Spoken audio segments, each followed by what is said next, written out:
So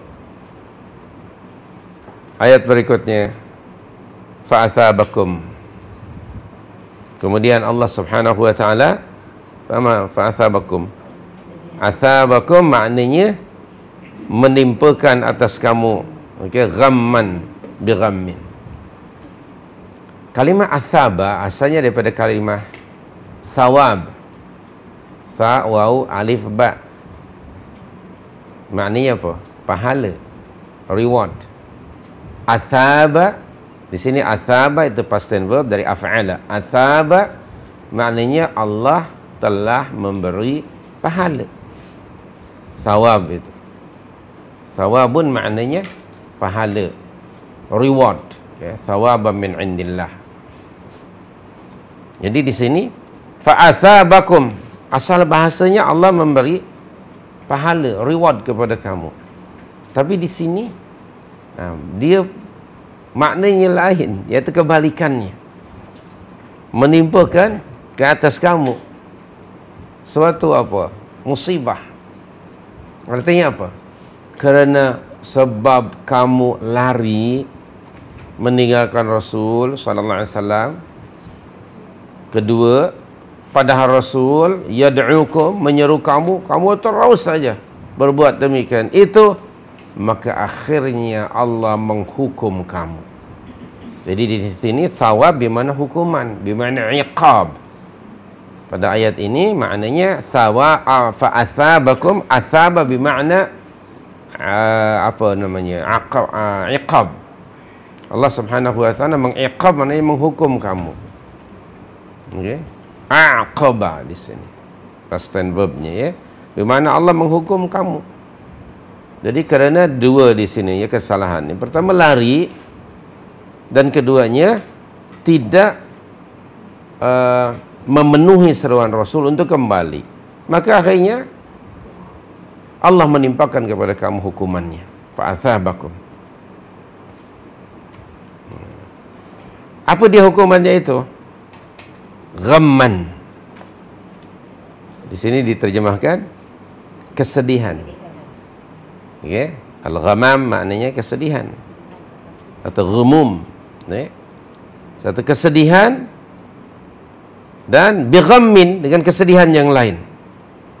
Ada nota kaki di bawah tu, kesedihan kaum muslimin disebabkan mereka tidak mentaati perintah Rasul, yang mengakibatkan yang kedua, ghammun yang kedua apa? Mendapat kekalahan. Okay. Jadi di sini antara pengajarannya boleh kita ambil bahawa mukhalafatu amrir Rasul, menyelisihi perintah Rasul itu akan mengundang, menjemput kemurkaan Allah. Okey. Apa di antara adalah kena kemurkaan Allah? Keduanya mendapat kekalahan di dunia. Mari kita tengok surah An-Nur, ya, ayat 53 ke, coba tengok dahulu, ya, kita pastikan dahulu ayatnya.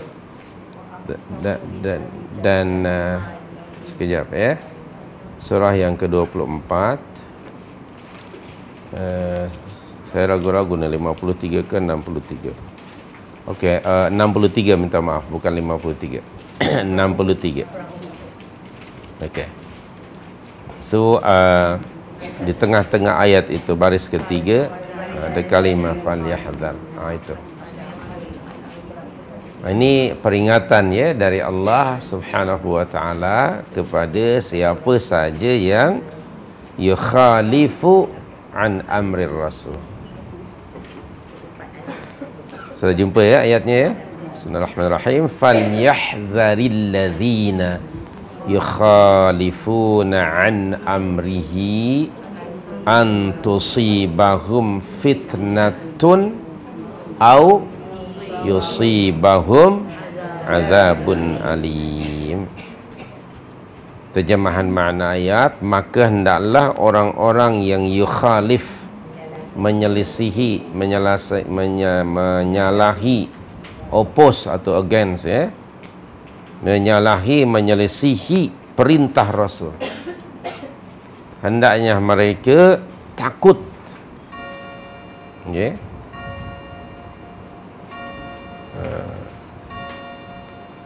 dari mendapat akibat buruk, ya, mendapat punishment, mendapat azab, teguran yang keras dari Allah dan Rasul, dari Allah Subhanahu wa taala, dan mendapatkan azab, kemurkaan Allah.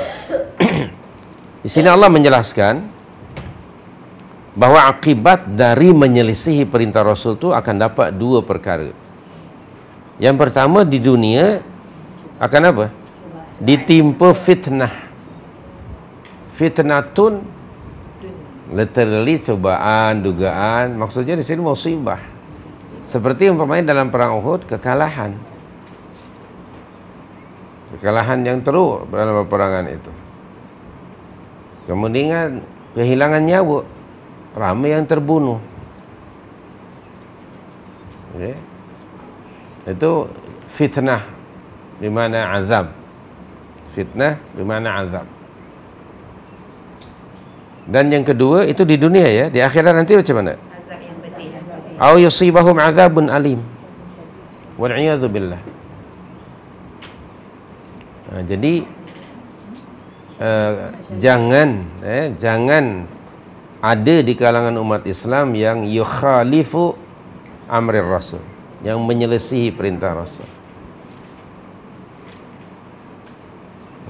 Realiti yang ada nyaris, ya, seluruh umat Islam ni menyelisihi perintah Rasul hampir pada setiap aspek kehidupan, sama ada dalam bidang atau aspek akidah atau ibadah atau akhlak atau muamalah. Nyaris umat ini yukhalifu amri Rasul. Lalu akibatnya umat Islam di zaman kita hari ini dikenakan ke atas mereka fitnah yang sekarang sedang berlaku. Tidak mestinya fitnah itu dalam konteks Allah mengazab mereka seluruhnya, tidak. Padahal berlaku apa? Huru-hara, bukan huru-hara dalam konteks fizikal. Dari sudut kekacauan, kacau bilau dari sudut pemikiran, dari sudut kefahaman. Umat sudah lari tadi, daripada, bukan lari di medan perang, ni lari daripada manhaj Rasul, lari daripada petunjuk Al-Quran dan Sunnah Nabawiyah. Itu ditimpakan musibah ke atas umat. Bilangan umat Islam pada zaman kita ramai, 1 point, tidak kurang dari 1.8 bilion.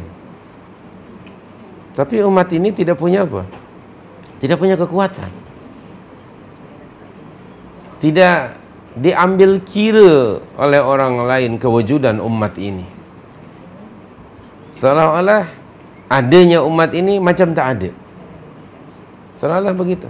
Wujuduhu ka'adamihi, kata orang Arab. Adanya macam tak ada. Kita tidak punya, ya Rabb ya Karim, nyaris tidak punya kekuatan. Salah satu sebabnya ialah kerana yukhalifu amri Rasul. Mukhalafatu amri Rasul, menyelisihi ajaran Rasul sallallahu alaihi wasallam. Itu di dunia.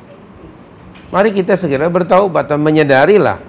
Mari kita menyadari, menginsafi bahawa kita selama ini stay away from Al-Quran and Sunnah Nabawiyah. Terus sekarang dipanggil wa Rasul yad'ukum. Mari ke sini, balik ke sini. Balik ke mana? Balik kepada, kama qala Rasulullah dalam satu hadis, ila an tarji'u ila dinikum. Illa, kecuali an tarji'u, kamu kembali ila dinikum, kembali pada agama kamu. Dan ini kembali kepada Al-Quran dan Sunnah Nabawiyah mengikut kefahaman salafus salih. Itu saja jalannya kalau ingin mendapatkan nasrun minallah, pertolongan dan bantuan daripada Allah Subhanahu wa taala. Jadi itu kita ambil pengajaran tadi dari ayat idz tus'iduna wa la talwuna ala ahadin war rasul yad'ukum fi ukhrakum fa athabakum ghamman bi ghammin.